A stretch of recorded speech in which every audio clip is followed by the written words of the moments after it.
I'm a rational, commonsensical kind of person. I don't have horns. I don't have a tail. We all, I assume, want the same things, and that is for people to realize their God-given potential. We may have different routes of doing that, different policies for doing that, but we all want the same thing. And the way that I'm treated by the left-wing media sometimes is almost amusing to me. And this is why so many people have this reaction to me until I open my mouth and they realize that I'm not some sort of a radical person that's going to undermine their rights, that's going to club baby seals and eat their heads. I'm a commonsensical kind of guy who's got commonsensical points of view, born and raised in this state, and I want to see people realize their potential.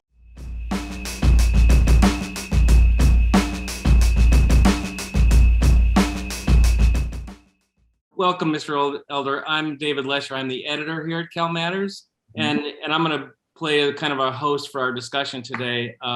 We also have a panel of reporters and editors who we'd like to talk about all the major issues facing California today. So, and also, as you know, I hope we're recording this conversation and it will be shared in our online voter guide in whole for the recall election, our voter guide at calmatters.org.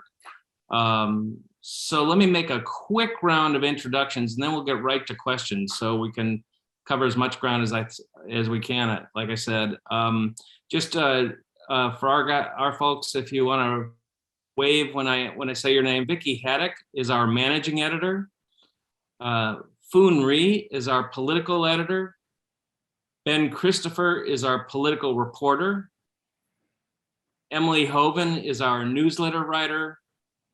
Rachel Becker is our environment reporter. Ana Ibarra is our health reporter. Joe Hong is our education reporter. Veranda Lyons is our justice reporter. And Manuela Tobias is our housing reporter. So you see we got a lot of topics to cover. And so I'm gonna turn it over right away to Emily Hoven, our newsletter writer, to get us started, and I will come back in and moderate between and move things along so we can get to everybody before we're done. So thanks, and take it away, Emily. Thanks, Dave, and nice to meet you, Mr. Elder. Thanks for taking the time. To hop right in, one of the things that Governor Newsom has frequently touted in his appearances across the state and in the anti-recall campaign is the state's $80 billion surplus. And I'm wondering if you could name some specific ways in which you would spend that money and how those ways might differ from the priorities that the governor has identified. First of all, I question whether it's $80 billion. I've heard it's half that. And even outgoing Governor Jerry Brown criticized the amount of spending that Gavin Newsom has been doing and said that that surplus is going to be turned to a deficit within the next year or two because of the obligations that this governor and the legislature have made. But regarding what I would do with the money, I would pay some of the unfunded pension liability down. Also, I would use some of the money for fire suppression. We have not cleared away the fallen trees and the dry vegetation. I think the LA Times said that the governor fibbed, exaggerated by a factor of 7 on the acres that he's cleared away. He claimed he cleared away 90,000, which frankly is a drop in the bucket, but it turned out he cleared about 13% of what he said. So I would use some of the money for that. Interesting. And so this sort of feeds into that a little bit. What are the top 3 biggest problems you see facing the state that you would take action on ASAP the second you get in there? How would you prioritize that? One of them, to the extent that we still have mandates on face masks and mandates on vaccinations, I would remove those right away. We have a real problem with homelessness. I would declare a state of emergency on homelessness to suspend some of the environmental rules and regulations, most notably Sequa, suspend it or waive it so that some of the over hundreds of thousands of units that are all ready to go, but for the lawsuits could be gone. I would declare a state of emergency on water. We have a huge water shortage in this state. I was in Kern County recently and they talked about all of the water being drained out into the Pacific Ocean when we do have rainy seasons. We're not storing enough of it. And we're not building enough projects to build more dams, more reservoirs to store the water that we do have. Voters have voted consistently for bond measures for various projects, And those projects are held up for all sorts of reasons, not least of which are the lawsuits, excuse me, filed by the environmental extremists that don't seem to understand the trade-offs between things like the Delta smelt and human beings. So I'm hearing a lot of emergency powers, emergency declarations. How would you plan to work in conjunction with the legislature, a supermajority of which is Democratic, or would you plan to lean primarily on the powers of your office? Well, I think I can do both. One of the things that former Governor Pete Wilson told me when I recently consulted with him is that, excuse me, not a single vetoed bill has been overwritten in almost 40 years in California. That was surprising to me because one of the reasons I initially did not want to run is because of the supermajority Democrat legislature we have in Sacramento, and my assumption that whenever I vetoed something, it would be readily overridden. Much to my surprise, a bill has not been overridden since I think the early 1980s. And it's largely because once a bill that's that bad has been passed and vetoed, the governor makes the case to the California people as to why the bill was bad. And lo and behold, the legislature does not override it. The other thing he told me is that you'd be also surprised at the extent to which, if you advise the Democrats that you intend to empower Republicans, that is, that you want them to break into consideration Republican input for bills, the bills become a lot more sensible. I also, of course, have a line item veto. I do have the ability to declare a public emergency. And in many states, commissioners don't have a whole lot of power, but in California, as you well know, they have a great deal of power, particularly the Coastal Commission, the Public Utilities Commission. And I'm going to appoint people and give them marching orders to make things far more sensible, to restrict some of the burdens that make life unlivable for California. As you know, for the first time in our state's history, we're having a net migration of people out of California. And it's not just millionaires and billionaires who are leaving, it's middle-class people making between 50 and 100K. And the number one reason they cite for leaving is the price of houses. So I have a lot more power than I thought I did, even dealing with the hostile legislature. And last question for me before I turn it back to Dave. Obviously, you haven't been at any of the debates that they've had so far, and you have sort of expressed. They've only had two. You make it sound like a lot of them. They only had two. Well, there's another one on Thursday, I believe. And I don't. I'll skip that one too, though. Yeah. So can you talk a little bit more about your rationale? I mean, obviously, it's a great way to reach voters, share your platform, share who you are with people who may not know you. So what's your strategy in not attending those debates, and what would it take for you to attend one? Well, the only person I want to debate is Gavin Newsom. That's the person I'm running against. I'm not running against Republican rivals. I'm running against Gavin Newsom. This is a recall election. And I do think I'm reaching a lot of voters by talking to people like you, talking to the Sacramento Bee editorial board and a bunch of other editorial boards, as I did for over an hour in one conversation. And I also spoke to a very hostile Los Angeles Times editorial board as well. I'm also doing a lot of rallies going up and down the state, talking to a lot of people. And I'm talking to print media, to TV media, and to radio media. I have a substantial lead over my Republican rivals. That's one of the reasons why they want to debate me.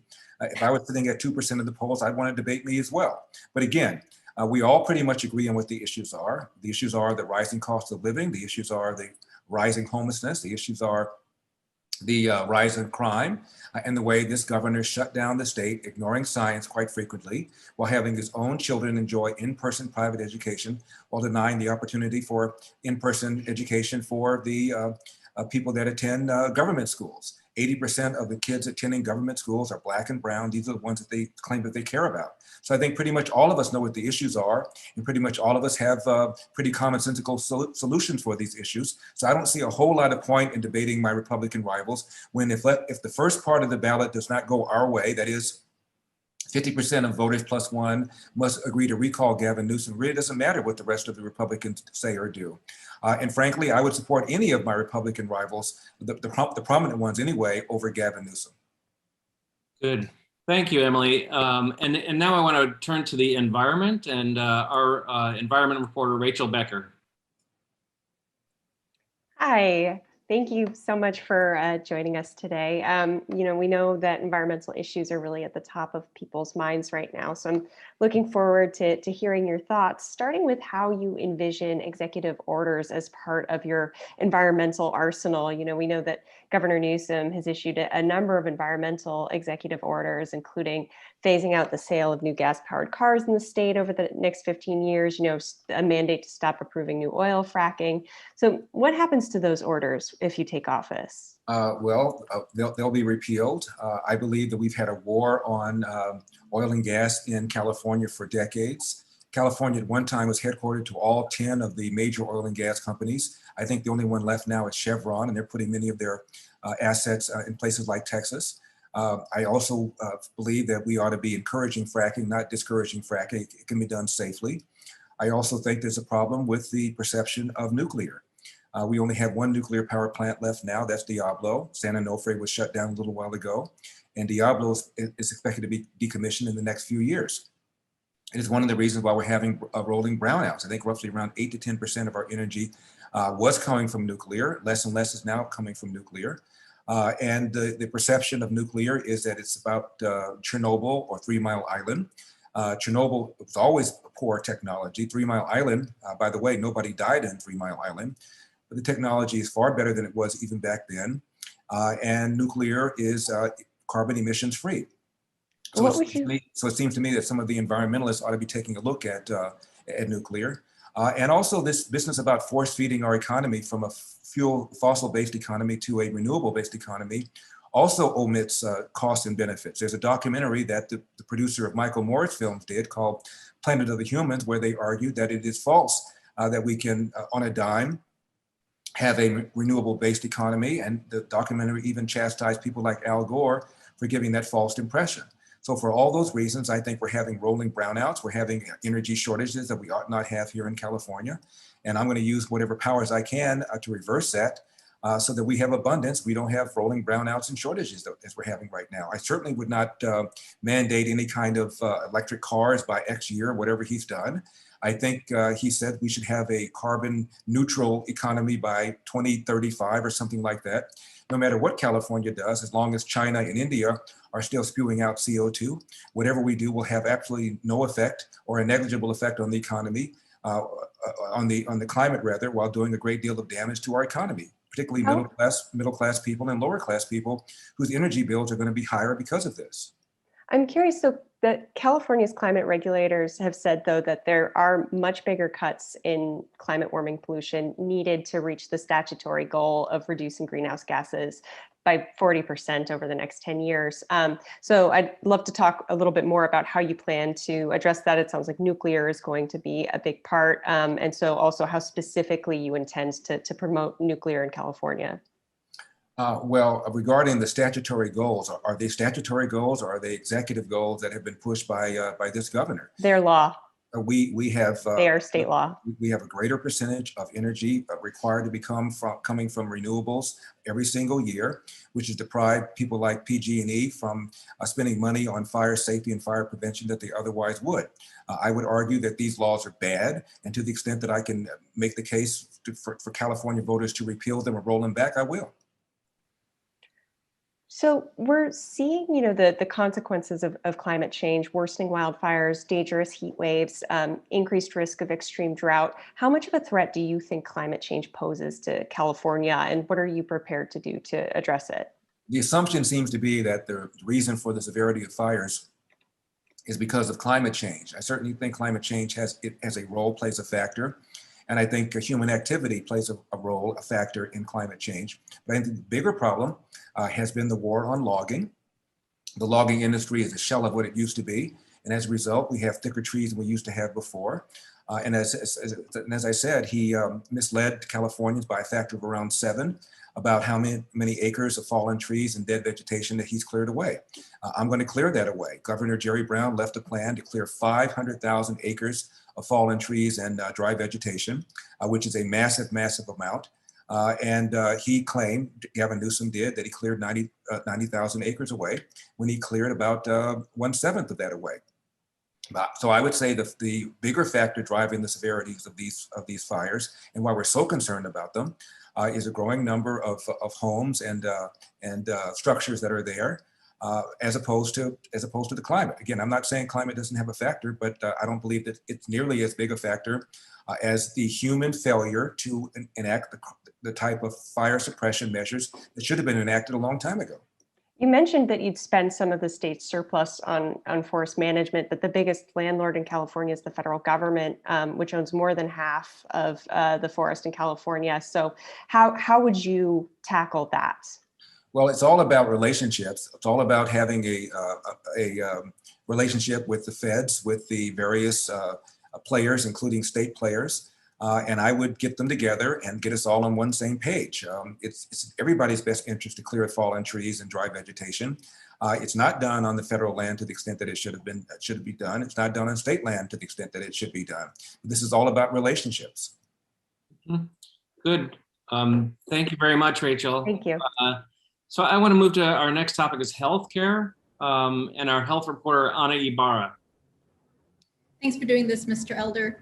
So I'll start with a question about COVID vaccines. We know that vaccines are the best tool we have to protect ourselves and others against the virus. You've shared that you're vaccinated, but you are opposed to vaccine mandates. So I'm wondering, if not by mandates, what do you think should be done that hasn't been done yet to increase vaccination in the state, especially among people maybe who still face access issues or have the barrier of maybe taking time off work? Well, it seems to me virtually everybody in California who wants to be vaccinated can be vaccinated. Poor people can get vaccinated for free. And the increased infections we're seeing are from people who are unvaccinated. It seems to me that news ought to motivate a lot of people to get vaccinated. As you pointed out, I've been vaccinated. I'm not at all opposed to vaccines. I believe vaccines work. But there are a lot of people who are concerned about how quickly the vaccine came online. Joe Biden and Kamala Harris both advised people that if Donald Trump told them to take the vaccine, they wouldn't take it. And now they're shocked that a lot of people are not taking the vaccine. Some people have already contracted the coronavirus and feel that they have antibodies. And some people have a healthy skepticism of government and just don't want to do it. It seems to me that those people ought to assume the risk that they could contract the vaccine and give it to other people who are unvaccinated, and the unvaccinated are going to assume the risk that other unvaccinated people could give them the vaccine. But that is that's the kind of risk that we assume in a free country. Thomas Jefferson warned against trading freedom for public safety, and I think he was right. So I understand the argument with personal freedom, but like I said, there are still people who might be facing access issues. I've written a lot about some lower income neighborhoods facing issues with people not being afraid to take time off work if they're the head of household. So I'm wondering if you have any ideas of how we can truly make vaccines just as easy as possible for people. Well, I watch a lot of Spectrum One because my cable TV defaults to it. And I'm seeing all sorts of people going to people in impoverished neighborhoods. There's all sorts of free programs for people who are poor to get vaccinated. I'm not quite sure that it's true that people who are poor can't get vaccinated and people who are working can't take time off, especially when people are coming to them. So to the extent that we have programs like that, I would urge those programs to continue. But I really believe that most people who have not gotten vaccinated have made the choice one way or the other, rightly or wrongly, not to be vaccinated. I'm not arguing that we should hold them down and make them get vaccinated. I don't think that's fair. I don't think that's right. I don't think I have the authority to do that. And I think that's inconsistent with the basic freedoms that we love and enjoy here in America. So what happens if you become governor and then this fall or later on, we start to see cases and hospital admissions start to rise at concerning rates? Can you walk us through, what does that response look like? Well, let's remember the whole point behind the mandates was to make sure that we did not have a run on our healthcare system, that we did not run out of ventilators, we did not run out of ICU units. That is not happening. While hospitalizations are going up, we're not nearly having the same kind of pressure on our healthcare system that we had during the peak of the pandemic. That was the whole rationale. The other rationale was that we would buy time for treatments to come online and for vaccination to come online. We have treatments now, we have vaccinations now. So I don't agree that the increase in hospitalizations is a reason why we ought to be forcing mandates on people. Also, from what I can tell, while we do have infections going up, We're able to treat them far better than we could before. And so our deaths are not necessarily going up. Now, I know there's a lag time between infections and deaths, but we're still not seeing anything like we saw at the peak of the pandemic, when the whole rationale before all of this was for us not to have a rush on our healthcare system to the point where it's breaking. It's not nearly to that point right now. So once again, I think that when you look at everything, freedom, the fact that most people, or virtually everybody who wants a vaccination, can get a vaccination, I think that we have to leave it to the judgment of the American people and their common sense to respond to people who encourage them to get vaccinated, and to look at the data that shows vaccines do in fact work. So before I run out of time, I do want to ask, besides the pandemic, healthcare access and affordability continue to be top concerns for many Californians. This year, Governor Newsom expanded Medi-Cal access to more undocumented immigrants. He also has a committee of experts exploring how the state can get closer to universal coverage. Democratic legislators have a single payer bill that will come up for consideration again next year. So I wanted to get your thoughts on these efforts, and is coverage expansion and affordability something that is on your priority list? I don't believe that taxpayers should be spending money on fighting healthcare for illegal aliens. They're not called undocumented, by the way. They're called illegal aliens. If you look at the U.S. Code, there's no such term for undocumented. The term is illegal alien. And regarding single payer, I'm absolutely opposed to that. The best way for us to increase access, to decrease the cost of healthcare and increase the quality is for competition. And we're having less of it, not more of it. Good. Thank you, Anna. Our next topic is education, K-12 education, and our education reporter is Joe Hong. Thanks for being here, Mr. Elder. So you've expressed your support for school vouchers. Why is this type of systemic change the most effective way to close the achievement gap, especially along racial and socioeconomic lines? Because as I was saying about healthcare, the most effective way of improving almost anything is through competition. I believe a government monopoly on education does not give us the kind of excellence that we're looking for. 75% of Black boys cannot read at state levels of proficiency. That's before the pandemic. Almost half of third graders cannot read at state levels of proficiency. I went to Crenshaw High School, and I just checked, only 2% of kids at Crenshaw High School are math proficient. What I want to do is give parents an opportunity to put their kid in a public school, a private school, a charter school, or a religious school. We have those kinds of options at the collegiate and at the graduate level, but for some reason there's a no-fly zone over competition for K through 12. I think that's wrong. I understand there's going to be a bill coming online, or at least an initiative coming online, that would set up education savings accounts, so the amount of money that we spend per capita K through 12 can be put into an account that the parents can control. I also want to point out that when you look at the issue of choice, the primary obstacle, of course, are teachers and teachers union. They adamantly oppose school choice because the teachers would not automatically become union members and they would not get automatic dues. Meanwhile, if you look at studies about where public school teachers send their own school-age kids, the likelihood is far greater that they're going to put their own kid in a private school than a household that does not have a public school teacher in it. So it turns out, in my opinion, the people that know the school system the best, public school teachers, don't put their own school-age kids in them. It seems to me that's a pretty damning thing about the quality of our public schools. They're near the bottom of all 50 states as it is. And I believe that competition will improve not only the outcome for the kids who go to private school, but it'll also improve the quality of public education, because they're going to want to compete for those kids. They're not going to want to lose those kids to the other options I pointed out. Also, during this coronavirus pandemic, a lot of parents have been able to watch through virtual education the quality of education their kids are getting. And that's one of the reasons why a growing number of parents want to homeschool their kids. I believe I just read an article, I think it was in the LA Daily News, that shows 2/3 of Black parents no longer want to send their kids back to Los Angeles Unified School District because they've seen the quality of education. They believe, and I believe they're correct, that the worst teachers, the worst principals, the worst bureaucrats end up in schools in South Central as opposed to the Valley or as opposed to the West Side. The number one funder of my opponent, Gavin Newsom, is the teachers union. And they are, as I said, adamantly opposed to real school choice, including private school vouchers, which is why I question why Black and brown parents, though the polls show the majority of them want school choice, routinely pull that lever for the Democratic Party year after year after year. What is the number one route towards escaping poverty? To get to the middle class, to make sure you get a competent high school education. There's a think tank that's on the left called the Brookings Institution, and they have something called the Millennial Success Sequence on how to leave poverty and get to the middle class. And the first step is to finish high school, presumably one where you can read, write, and compute at grade level. And they don't say that success sequence only applies to white kids. They say it applies to all of us. The way to escape poverty is to get a competent education, first step, and all too often we're not getting that here. And in light of the spread of the Delta variant, what role do you think the governor's office or the state should play in ensuring safe school reopenings this fall? Should masking and vaccines be required for all eligible students and staff? I again would not mandate masks. I would not mandate vaccines. If parents want to advise their kids to wear a mask because they believe that they'll be more safe, they can certainly do that. I would not outlaw masks, obviously, but if parents want to have their kids wear them, that's their option. And teachers, if teachers are concerned about contracting the coronavirus, they of course can get vaccinated.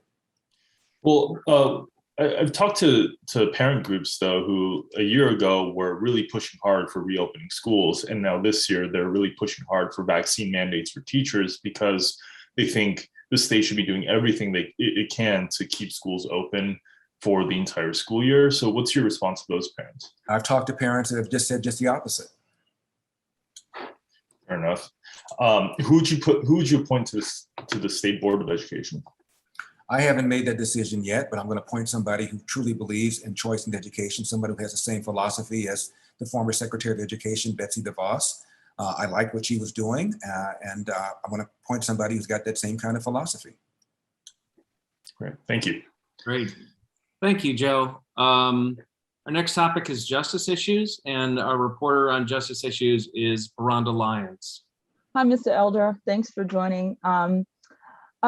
Governor Newsom signed an executive order on the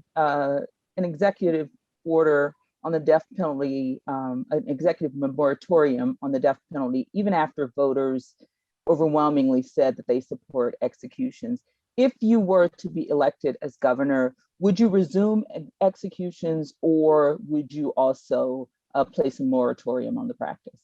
As you pointed out, Californians voted to retain the death penalty. This man came out and he ignored the will of the people in California. I won't do that. I will restore the death penalty. And I was looking at some interviews that you've done in the past where you've mentioned that you think drugs should be decriminalized. Do you still have that viewpoint? And if you're elected as governor, would you do anything to decriminalize drugs in California? Would that be something that you would focus on? It's low priority for me, but yes, I believe that we ought to deal with the drug problem as a public health problem rather than a criminal justice problem. One of the problems I find with decriminalizing marijuana, the idea was to get rid of the black market, but because of all the taxes and all the regulations, from what I can tell, the black market is alive and well, and that one of the objectives of having a decriminalization of marijuana has not been achieved. I would take a hard look at the taxes and the regulations that drive up the price, and that it still caused the black market to thrive. Is there anything in specific that you would do besides taking a look? Like, would you work with the legislature? That might be something you and the legislature could agree on. Would there be a way to work yes. with them? I think you'll be surprised at how many things that the legislature and I will be able to agree on, and that sounds like one of them. You have a background in law, and so you know that the governor has a lot of power when it comes to appointing judicial officers. Who's on your short list for the state Supreme Court, and what are your priorities for judicial candidates? What would you look at when you would appoint justices and judges? Well, again, I haven't given this one a whole lot of thought as to specific names, but my overall judicial philosophy is that of an originalist. One of my favorite Supreme Court justices is Clarence Thomas. And I would appoint people that are in the mold of somebody like Clarence Thomas, who believes that the Constitution means what it says and says what it means. I would not appoint people that, in my opinion, are judicial activists one way or the other. Have you worked with people who you think would be good justices or good judges that you want to mention? As I said, they're going to be in the mold of people like Clarence Thomas. I'm sure there are a whole lot of people in California who are quite qualified, who have that kind of judicial philosophy. And when I become governor, I will be looking at people that will have that kind of philosophy, who will be able to govern in the minds of the way Antonin Scalia did and Clarence Thomas. What is the biggest challenge, in your opinion, facing California's justice system, and how are you uniquely prepared to address it versus Governor Newsom or even your other candidate? I think the biggest challenge in California in general is the intrusiveness of government. I believe that a government that governs less governs best. And to the extent that there are all sorts of rules and regulations that have been put in the path of developers, of people that are business owners and job creators, I would be looking to remove some of those impediments. What about from a criminal justice standpoint? Well, I believe that criminals should face their full terms. I'm not in favor of cashless bail. If there's something I can do about that, I would, and I will.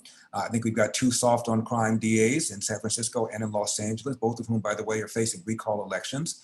And I would urge the California voters to recall them. But I believe that when you commit a crime, you should do the time. And the idea that we should be releasing prisoners early is offensive to me. During this coronavirus pandemic, 20,000 convicted felons have been released under early release, presumably for compassionate reasons. I think it's one of the reasons why crime has gone up. Thank you. Great, thank you, Veranda. Our next topic is an important one. It's housing. And our housing reporter is Manuela Tobias. Hi, Mr. Elder, thanks for your time. So you mentioned this before briefly, but could you explain what you would do differently than what Governor Gavin Newsom has done during the pandemic and is doing now to reduce homelessness? Well, I believe one of the reasons we have a homeless problem in California is because of laws like Sequa. Sequa somehow has been waived or gotten around when the billionaire owner of the Sacramento Kings wanted to build a stadium. I don't see why we can't look at ways we can soften the impact of Sequa so that contractors and developers can build far more housing. We have a housing shortage here in California. Some have put it as low as 800,000. Others have put it as high as 1.5 million units. As I've traveled around the country and talked to developers, they tell me that they, for example, had a project to build, say, 10,000 homes 20 years ago. They cut it down to 5, got sued, cut it down to 1,000, got sued, and ultimately they were able to get a project approved for 200 units. There's a reason why California prices have just now hit an average price of a home in California just hit $800,000. That's 150% more than the average price of a home in America. One of the frequent people I had on my radio show, when I had a radio show, was Leo Hanian, the econ professor from UCLA. And he says because of Sequa and other rules and regulations, the average price of a home in California is 50% more than it otherwise would be, but for these rules and regulations. To the extent that I have the power to do that, I'm going to be suspending or waiving or softening the impact of Sequa so that developers can make more housing come online. The reason we're having a net migration out of California for the first time in our state's history, and we're 170 years old, is that middle-class people making between 50 and 100K, are leaving. And the number one reason they cite for leaving California is they cannot afford to get that first house. So it seems to me there are all sorts of rules and regulations that are causing developers to have projects reduced, or developers not to even consider projects for fear of all the litigation and how long it takes to build a home. And so Gavin Newsom has also addressed Sequa as being a big issue in housing development, and has still not really been able to fully get over that issue because it is a big tool used by powerful interest groups in the legislature. There's labor unions, there's affordable housing groups, there's homeowner groups, and this is a powerful tool for them too to ensure that new projects include affordable units or pay fair wages. These groups are also huge power players in the legislature and have been very effective at killing housing legislation. The inability to get these groups on the same page has blocked multiple housing packages from getting through since 2017, even with a Democratic supermajority. So what steps would you take to A, actually get rid of Sequa, and B, to build coalitions or actually reach agreements with these groups that are key to passing housing legislation? Well, I take exception to your premise that Gavin Newsom has been hostile to Sequa. It seems to me that Gavin Newsom is a climate change alarmist, believes that our climate, like AOC, is coming to a dramatic end unless we do a whole bunch of things to force feed our economy from a fossil fuel-based economy to a renewable-based economy. So I'm not sure at all he's nearly as negative towards Sequa as you suggest in your question. Just to clarify what I was referring to, for example, SB 7 that he signed into law a couple months ago, that, for example, streamlines Sequa, doesn't allow that for certain bigger public works projects, for example, and there have been similar attempts for housing as well. So that's what I was making. Well, but in any case, I would use whatever power that I can. I'd be consulting obviously with my legal counsel to find out to what degree I could suspend or waive or soften Sequa. It is a law that's been used, as developers tell me, to stop almost any project for any reason for an indefinite period of time.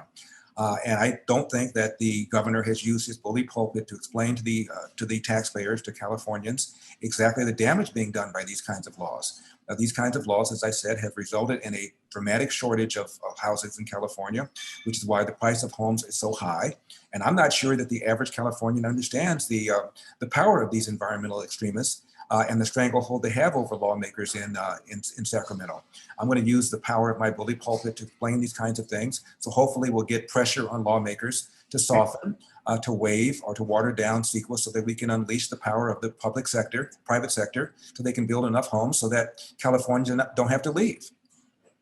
So as I mentioned, environmentalists aren't the only ones that are using this tool. There's also labor unions, there's affordable housing groups, there's community groups who use this as well. And they're key to getting any type of housing legislation passed. How would you work with them to get something through the legislature? Or is all of this sort of using more the executive power? Well, it's both. It's also, again, using the power of of my bully pulpit to talk about this. You know, when I was practicing law in Ohio, one of the things I did was workers' compensation law. And I would defend large corporations against claims by employees. Most of the claims were valid claims, but many of them were not valid. But the burden of proof was on the employee to prove the claim. I spoke with a large owner of restaurants who told me that there was an employee who claimed $65,000 in failed wages was owed to him. He found out that this person wasn't even in the state of California when the alleged wages were incurred. And he was in litigation with the lawyer for some time. The lawyer then wanted to settle. He refused to settle. The lawyer wanted to settle. He refused to settle. It turns out the burden of proof is on the employer to disprove the claim. I think this is outrageous. And to the extent that I can reverse that, I will do so. That's one of the many thousands of cuts that make it more difficult for the middle class and working class people here in California, and for employers who want to employ people to employ them. So the labor unions have a great deal of power, and I think that power needs to be cut back. One of the things that I think has been monstrous has been AB 5. AB 5 is a legislature that's made independent contractors, many of them are disabled, into full-time employees, and many of them have therefore lost their jobs because you've jacked up the price of hiring an independent contractor or someone that used to be an independent contractor. And a lot of people lost their jobs. Thousands of people as a result have lost their jobs. To the extent that I can reverse AB 5, I intend to do that. So regardless of how you see sort of their stances, a lot of these groups like the realtors, the trades, the affordable housing groups all play a massive role in the legislature. So I'm wondering how exactly do you plan to work together to get something through, because they have been effective at killing multiple previous attempts to streamline housing as you're aiming to do. Well, again, I think it requires somebody to explain to the average Californian exactly the power that these labor unions and other special interest groups have. And why it is that so many people are leaving, why it is that so many middle-class jobs are leaving. There's an article in The Atlantic, which is a left-wing publication called The California Dream is Dying. And they talk about the power of the public sector unions, the power of the labor unions, the power of the environmentalists, all of which conspire to make life far more difficult for people living in the middle class and in the working class, and that is why we're having a net migration out of California. I don't think a lot of people have connected the dots between the very groups that you just now mentioned and why it is that people are having difficulty hiring people, firing people, why it is we're having difficulty building homes. I think all of these special interest groups need to be taken on and need to be taken on rhetorically, and that's what I intend to do. Another massive barrier to getting housing legislation through is also homeowner groups and local jurisdictions. Experts say that housing is a bit of a collective action problem. Everyone wants more of it, but no one really wants it in their city or their backyard. Do you believe that these decisions should be made at the state level? For example, zoning reform to allow more than one home on a single family lot? And if so, how do you plan to appeal to these very powerful and very diverse opponents of local change?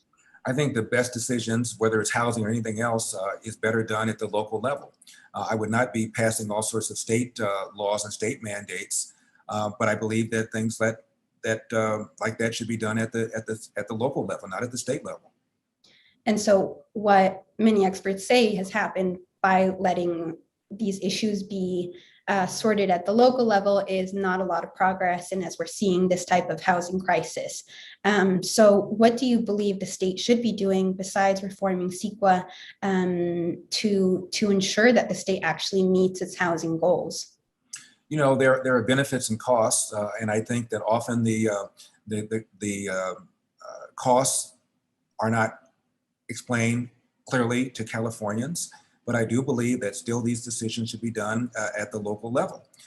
And I believe that to the extent that you can readily file a lawsuit because of Sequa, we should do something about that. We also should have truth in lawsuits so that we know exactly who's suing whom. I'm finding often that a lawsuit is filed. Another group gets a different name, files another lawsuit, and the same issue is litigated over and over and over again. We ought to do something about how long litigation takes. I'm not opposed to people at the local level filing lawsuits because of projects that they're unhappy with, but at some point there should be an end point to this. And I'm finding unending litigation and therefore unending costs in building homes. And then the very same community complains about the lack of homes. There should be some balance here. Benefits and costs need to be appreciated, and I'm not sure that they often are. Thank you. Thanks, Manuela. And now I'm going to turn to Ben Christopher, our political reporter. Hey, Mr. Elder, thanks so much again for giving us all of your time. I know we all appreciate it. I'm, if you don't mind, going to shift gears pretty dramatically. I was hoping to ask you a personal question, which is, so I know your mother was a Democrat and your father was a Republican. So I'm just curious, when was it and how was it that you decided how you identify politically? Well, my mother was a Kennedy Democrat, as in John F. Kennedy Democrat, who was a Cold War warrior. He was a World War II vet. He was a hunter. While abortion was not an issue during the 1960 election, his sister Eunice was a staunch pro-lifer. There's every reason to believe that John Kennedy felt the same way. He was a hunter. He believed in the Second Amendment. He also was a tax cutter. He proposed a much larger tax cut by percentage than, say, George W. Bush did. I believe if John Kennedy were today with that array of positions, he would be a Republican. So my mother was not a tax, spend, regulate, soft on national security kind of Democrat, which is the kind of Democrat today, being led by people like the Squad and like people like Al Sharpton, who, by the way, if you Google Al Sharpton and the name and the word Kingmaker, you'll find all sorts of hits. So my mother was not that kind of Democrat, I believe. And furthermore, my mother voted twice for George W. Bush. She never changed her party affiliation. I tried to get her to do that, but she wouldn't. So I came from a household where people believe in hard work, in less government, in lower taxes. And one of the things both my mom and my dad strongly agreed on is their hostility to what they call the welfare state, or going on the county, as my parents used to call it. As you know, Lyndon Johnson launched the so-called War on Poverty in 1965. And at that time, 25% of Black children were into the world without a father married to the mother. That number now is almost 70%.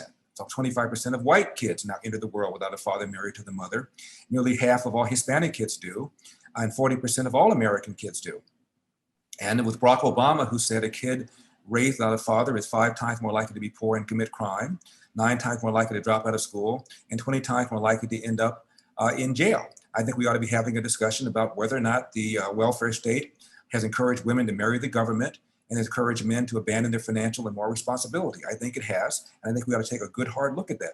Many of the things that we're talking about, inequality, for example, if it weren't for the inequality going on in terms of kids entering the world without a father married to the mother, many of these problems, whether it's crime, whether it's bad educational outcomes, would be avoided. So I think we need to strengthen families, and that's where we need to start. Democrats are real good at dealing with the causes of, with the symptoms rather, of things that they cause. And I believe that the left has caused an attack on the nuclear family. We're having all sorts of unintended bad social consequences as a result. And so when was it that you took all of those values that were instilled within you by both your parents, it sounds like, and translated into, oh, I'm a Republican? When did you decide that? Well, there wasn't any one day, any one epiphany. I think it's a gradual kind of thing. I remember studying economics when I was in college, and I realized the damage done by the minimum wage, which is something that sounds like it's just fair and right and proper, when in fact it turns out it hurts jobs for people who are unskilled, many of whom are Black and brown people. And again, my father, I have 2 brothers who served in the military during the Vietnam era. My little brother was actually went to Vietnam. My older brother was in the Navy during the Vietnam era. He was on in the Mediterranean in the 6th Fleet. My father was a Marine. And so I've always had pride in our national defense, and I've always had very strong views about national security. So I don't think there was any one moment. I was for a while registered as declined estate. And then when I decided to consider running for political office some years ago against Barbara Boxer, I registered as a Republican. But I've always voted, I haven't voted for a Democrat since 1976, and that was Jimmy Carter, and I regret that. And as a young Black man growing up in, I think, Pico Union, is that right? Right. Well, born in Pico Union until I was 7 years old. Oh, okay. Moved to South Central. My dad retained our home in Pico Union and knocked it down and built up a little cafe, which he ran until in his mid-80s, and I worked for him for a number of time. But yeah, I moved to South Central. It was called South Central then. Now it's called South LA back in 1959. And so going from South Central and then going to Brown University, you're really going from a very Democratic hotbed to a very liberal hotbed. And I just wonder, did you come into conflict? Was that a constant source of debate with your peers? Actually, it wasn't. Actually, it wasn't. When you look at the professors that we had in that era, many of them were military vets. I studied a lot of political science, and I had a professor named Lyman Kirkpatrick, who was involved in what became ultimately the CIA, and he was very pro-CIA. I had another professor named Whitney Troll Perkins, who was also a World War II vet. And I think the whole quality professors in that era, even though the kids were very liberal, was far more conservative than right now.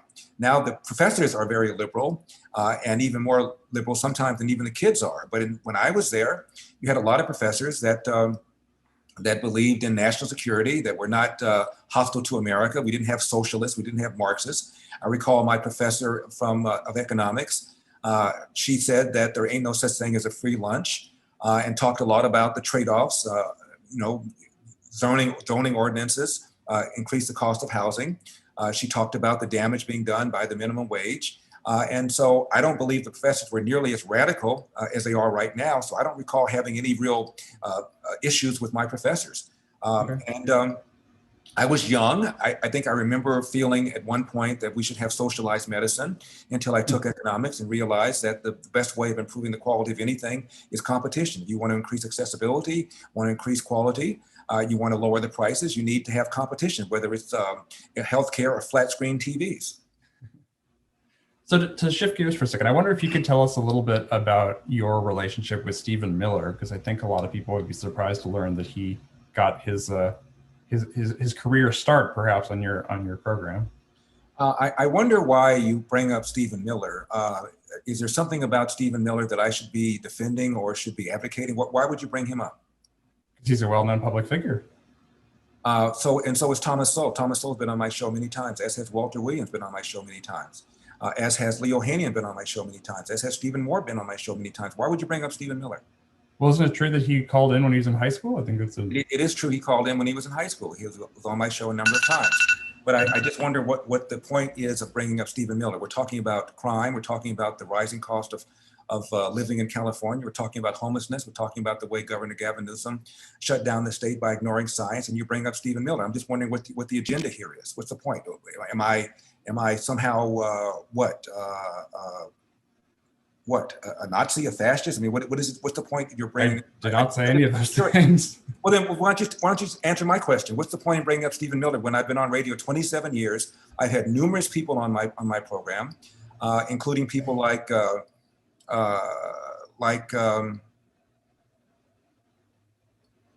Joel Kotkin, who was a longtime liberal who voted for Jerry Brown. Who's now done, it's not a 180, certainly a 90 degree on how he used to feel about lots of things. You don't bring up Stephen Greenhut, who's written a couple of books, one called Plunder, which talks about the power of the public sector union. He also wrote one called Winning the Water Wars, about how we have not added to our water infrastructure in 40 years. All the people that I've had on my program, all the authors I've had on my program, you bring up Stephen Miller, and I want to know why. Like I said, just because he's a well-known persona and he's a controversial person for a lot of folks. I just wanted to hear the story, but if you'd rather not talk about it. Well, he came on my program as a teenager. By the way, Michelle Malkin was on my radio show, the first time she'd ever been on TV or radio. You don't mention her. The editor-in-chief of Breitbart. I got his first conservative job was with me. There have been lots of conservatives and lots of Republicans I've had on my program, but he's the only one that you mentioned, and it just seems odd to me that you've done that. Okay, well, I certainly didn't have an agenda. Just wanted to learn more about that backstory.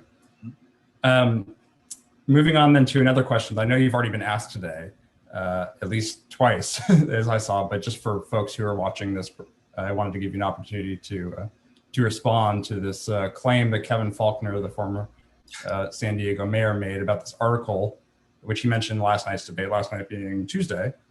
So you can correct me if I'm wrong, if I'm mischaracterizing it, but my understanding of the article, this is from 2000, so this was 21 years ago, was that the Democrats often win elections because they can make emotionally charged arguments that appeal to voters who maybe don't know as much about politics or economics or some of the policy trade-offs that you've been talking about, including a majority of women voters. And so I wonder, is that a fair characterization of the article, and do you care to Sure, respond to I'm it? happy to respond to it. First of all, your characterization of the article is far more fair than his characterization of the article. I don't think he even read it. I think someone told him that Larry wrote, and I'm paraphrasing, women are not as smart as men. Women are less informed as men, something to that effect. I'm assuming you read the article, otherwise you would not have interpreted it as fairly as you just now did. What I was doing was citing an Annenberg study. It looked at, I think it was 25 issues, and it turned out men knew more than women did in 15 of those issues. The article also said that women know more and care more about so-called she issues, Social Security, healthcare, and education. Men care less about those kinds of things. Men care more about taxes, about spending, and about national security than do women. I also quoted a professor at the Annenberg School. Her name is Jameson, if I'm not mistaken. If you look at her body of work, she certainly is left-wing. And she acknowledged that women knew far less than men did about those 25 issues. And her conclusion was that women get their primary source of news from local news. And she said, and this is a quote, I'm paraphrasing, "Local news watching makes you stupid," close quote. I didn't say it, Jameson did. And so the article was all about how Democrats assume that some people know less about certain issues. And when you know less about a given issue, no matter what it is, you're more capable of being manipulated. I didn't say women were less intelligent than men. I didn't say they were dumber than men. I said women care more about Social Security, healthcare, and education than men. Men care more about taxes and national security than do women. And that was the article. Of all the things that I thought would come up when I decided to run for office, and I sat very long and hard and figured out what kinds of things would come up, that is not at all one that I thought would come up. And I think if you read the article fairly, it is an even-handed article where, again, I'm quoting a left-wing organization called the Annenberg School, which is at University of Pennsylvania, and I'm quoting a left-wing professor. Thank you. Thank you, Ben. I just wanted to follow up on one part of Ben's questions. You've been described as a libertarian, and I wonder if you think that's appropriate. And if so, what does that mean in terms of how you see the role of government? I am a small L libertarian, excuse me, as was Milton Friedman. Milton Friedman was a small L libertarian and also a member of the Republican Party. I'm a small L libertarian and a member of the Republican Party. Most libertarians believe that government is too big, taxes too much, and regulates too much. Things like the minimum wage. I've talked about minimum wage only because somebody else brought it up. It's not one of my policy agenda items, but all of a sudden the reporter's hair was on fire. I don't think you're going to find very many libertarians who believe that there ought to be a minimum wage at all. Frankly, I don't think you're going to find very many economists who believe that the minimum wage is a positive thing. One of the things that I find amusing about this whole topic about the minimum wage when it's come up several times, and it's been one of the things that Gavin Newsom has mentioned, and I think one of his hit pieces on me, is that when I've had this discussion, I've urged people to take a look at a editorial, not op-ed, an editorial in the New York Times, 1987, the headline, "The Ideal Minimum Wage, 0.00." I also wrote a column that people have not referred to, in which I talked about, I think the title is something like "When Jonathan Gruber and Paul Krugman Used to Practice Economics."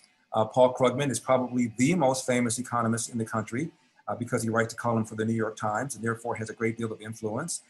Not very many years ago, he wrote negatively about the impact of the minimum wage. He's since done a 180, but Economics 101 has not done a 180. And Jonathan Gruber, the architect of Romney Care and one of the co-architects of Obamacare, wrote as recently as 2011 about the negative effects of the minimum wage, and furthermore wrote about the negative effects of a state-mandated family and medical leave. Milton Friedman, the Nobel laureate, referred to the minimum wage as, quote, perhaps the most anti-Negro law in the statute books, close quote. And also my friends, Thomas Sowell and the late Walter Williams, have also written negatively about the minimum wage, both of whom happen to be Black. So the hair on fire stuff by reporters in reacting to when I was asked about the minimum wage suggests to me that reporters don't know anything about economics, couldn't tell the difference between Adam Smith and Adam 12, have never taken a course in Economics 101 because this is just basic Econ 101. You're hurting the very people that the left claims to care about, unskilled people who now cannot bargain for a job because you're preventing them from demanding what they really are worth, and many of them are not worth $15. I want to say one more thing about that, about the libertarian stance I have. Several people told me years ago when Los Angeles mayor was debating whether or not to sign the bill to increase the minimum wage to $12. It's now close to $15, if not $15.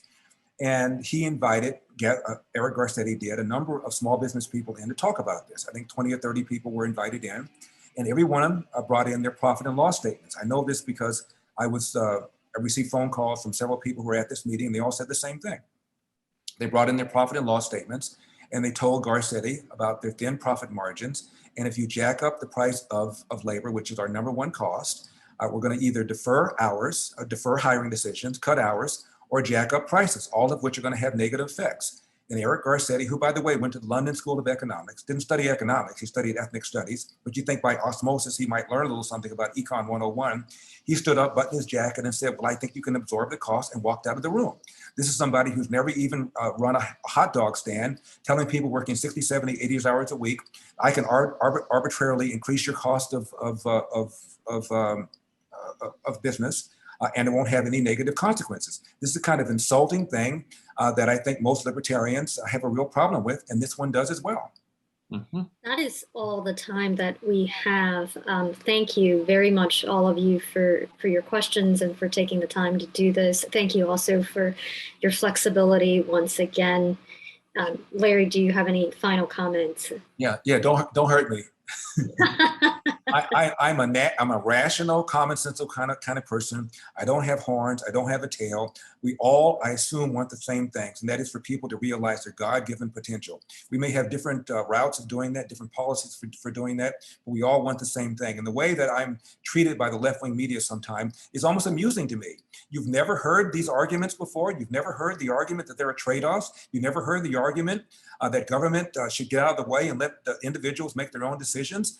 And I make these kind of, in my opinion, very commonsensical arguments. A lot of the media go absolutely ballistic, and that's because I think people have had to I've had to deal with the filter of people like the LA Times, and they've been absolutely hostile.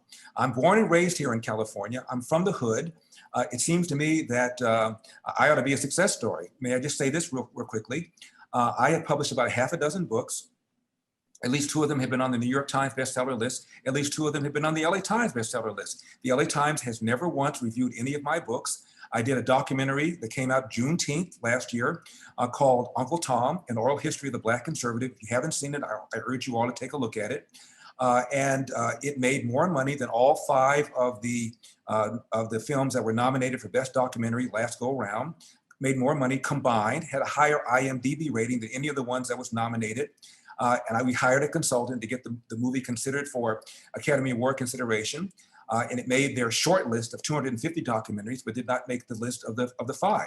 The one that won had something to do with my relationship with an octopus. I haven't seen it. I heard it's very good. I'm not saying it's not very good, but I just find it just surprising that I've been shut out like this. And this is why so many people have this reaction to me until I open my mouth and they realize that I'm not some sort of radical person that's going to undermine their rights, that's going to club baby seals and eat their heads. I'm a commonsensical kind of guy who's got commonsensical points of view, born and raised in this state, and I want to see people realize their potential. So that's kind of my last soapbox argument, and thank you for your time. I appreciate it.